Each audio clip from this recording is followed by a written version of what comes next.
Hagen Erev Shabbos, everybody. Welcome to Jerry's Corona Contemplations for Parshas Pinchas. Feeling a little bit better every week since my surgery. Thank God, all is going well. So let us proceed with Parshas Pinchas. Pinchas, as we know, is a very interesting figure, as he was the quintessential zealot. Pinchas went above and beyond the letter of the law, and Cosby and Zimri were performing a terrible Aveira after the whole incident with Balak, and the Midyanim tried to seduce the Jews into sinning, and Cosby and Zimri did so in front of the Ohel Moed, and Pinchas went in with his spear and ran them both through. Great. The question is, first of all, was Pinchas within his rights to do this? And how does the Torah view it? So clearly, murder without due process is usually not approved of by the Torah. Yet, in this case, it seems that Pinchas was given great accolades, as the Torah says, Hineni noten lo et briti shalom. And the shalom from the Torah, we can see in the graphic, has the vav ketuah, the broken vav. We'll talk a little bit about that in a second. But what gave Pinchas the right to do what he did? And the answer is he acted out of an abundance of zeal, but he did it 100% l'shem shamayim. Now, people often use Pinchas as an example of how people have to go against laws that they find are inappropriate, like lahavdil elef alfei avdalos, to not even to draw a comparison, but we saw the riots recently in the United States by certain groups, and how they say because the police acted inappropriately, then they can go ahead and act as zealots and loot Walmarts and Targets and burn down local businesses and rip down statues because they don't agree with the law. No, that is not who Pinchas was. Pinchas was the Pinchas, and the Torah goes in great lengths, ben Elazar, ben Aaron HaKohen.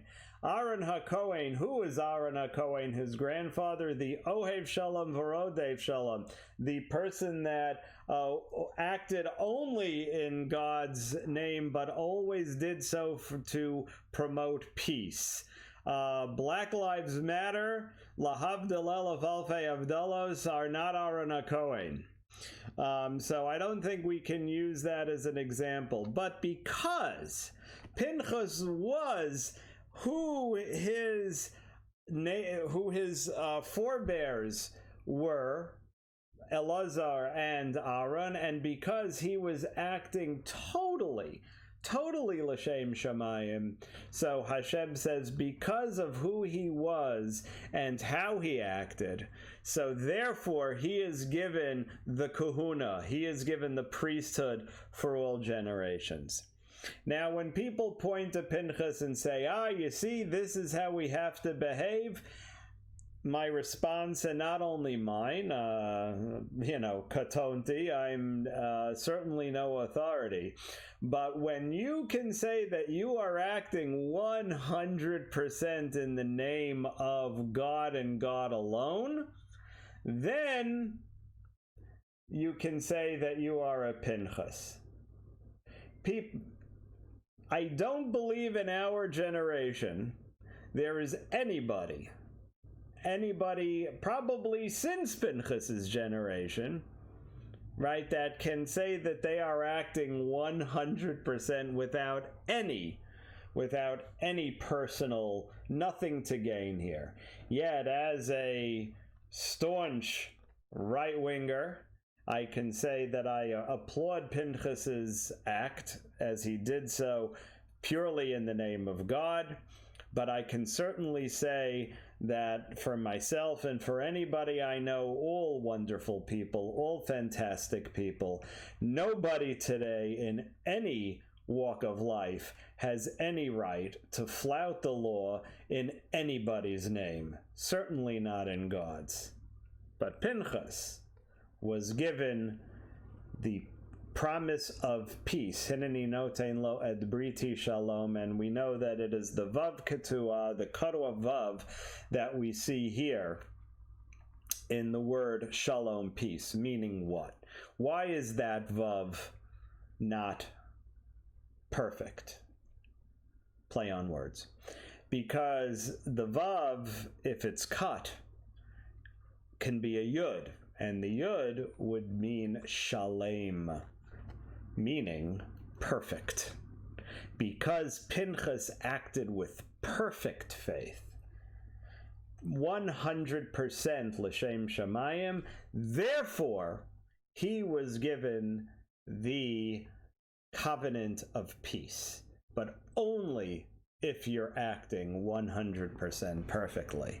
And today, nobody can say that they are acting with 100% perfection in God's name. Also, I've heard, because even though what Pinchas did was applauded by God, because he was acting in perfect faith, the shalom is cut to show we don't really do things that way. In general, have them arrested, bring them to trial, and let a jury decide, or in our case, let a Sanhedrin decide.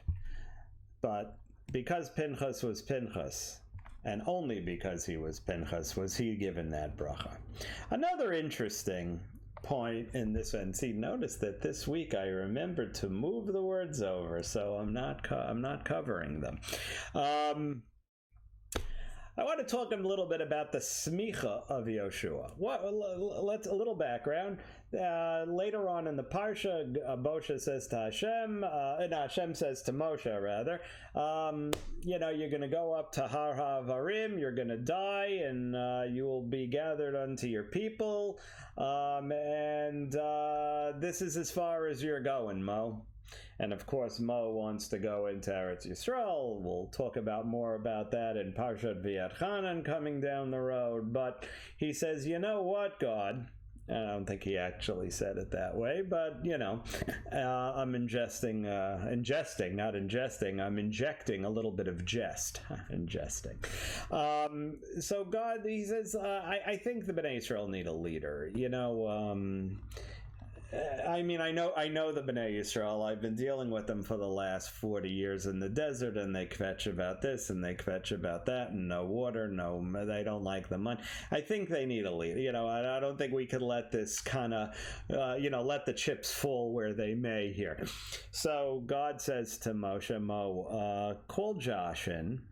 Get Yoshua, and he was your Talmud, and he was not only the Talmud of Moshe Rabbeinu, but the Talmud Muvhak. He was his main Talmud, and we're going to pass some of your glory unto his, and there was the first smicha, what we call smicha, or in the modern parlance, ordination. Comes Yoshua, he gives him the Simcha Elokim, and now some of Moshe's glory is passed down to Yoshua. He becomes the new rabbi.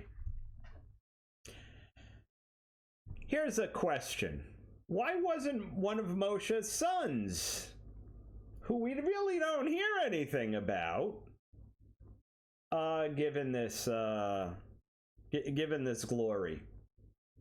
I mean, usually it goes child after father in the rabbinical tradition.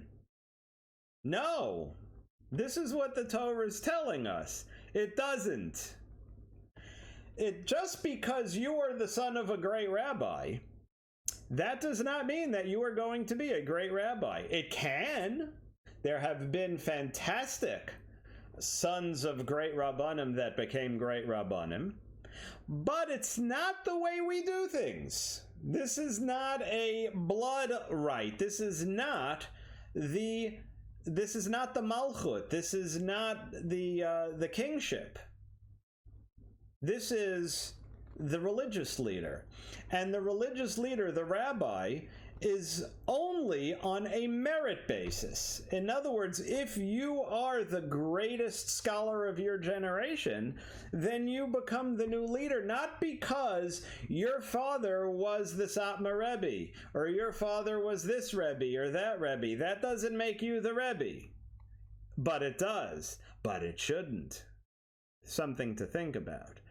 You know, it's always, and I'm not going to start ripping on this sect versus that sect, but you see so many cases when this one, and not only in the Hasidic world, Rabbosai, we see this in all walks of from Judaism, that this son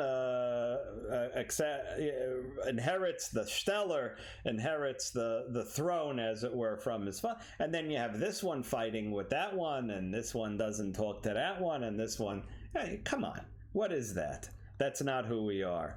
Remember, it was Yoshua, not Gershom, or Elazar, or Eliezer, rather. Elazar was Aaron's son. He actually became that. See, the kahuna is given by bloodline, the priesthood. That does go by bloodline because that was promised to Aaron, and we see Aaron, Elazar, Pinchas, and so on and so forth. But not the Rabbanut. The Rabbanut is strictly on a merit scholarship basis. So let's think about that. When we ask a shaila, and to whom we ask a shaila, and just like you go to a doctor, and the doctor, you say, oh, okay, you know what, I'm going to get a second opinion. Don't be afraid to get a second opinion. People say, oh, if you ask one rabbi, you're not allowed to ask another. I hear that. I respectfully disagree, or maybe not so respectfully, knowing me, because whatever. I respectfully disagree. But this should be done strictly on a merit basis, and that is the way we roll. Rabbosai, Shabbos hi makar habracha. I mention this every week. It is very important that the most important part of the week is Shabbos, and we spend time with our families, with Hashem. We spend spiritual time. Do not roll on Shabbos. This Shabbos, or any Shabbos, as the great Walter Sobchak from the Big Lebowski taught us. He is not a rabbi, by the way, but he is Walter. And just as in the Beit HaMikdash, Shabbos came first, Shabbos has to come first for all of us. Have an absolutely wonderful Shabbos. Let's read about Pinchas and about the Parsha. Join us back here next week. Jerry Parsha's Ponderings, Corona Contemplations. Let's hope that we will go back to Parsha Ponderings and the Corona will be gone. Goodbye. We should never hear about it again. Everybody have a great Shabbos and a wonderful weekend.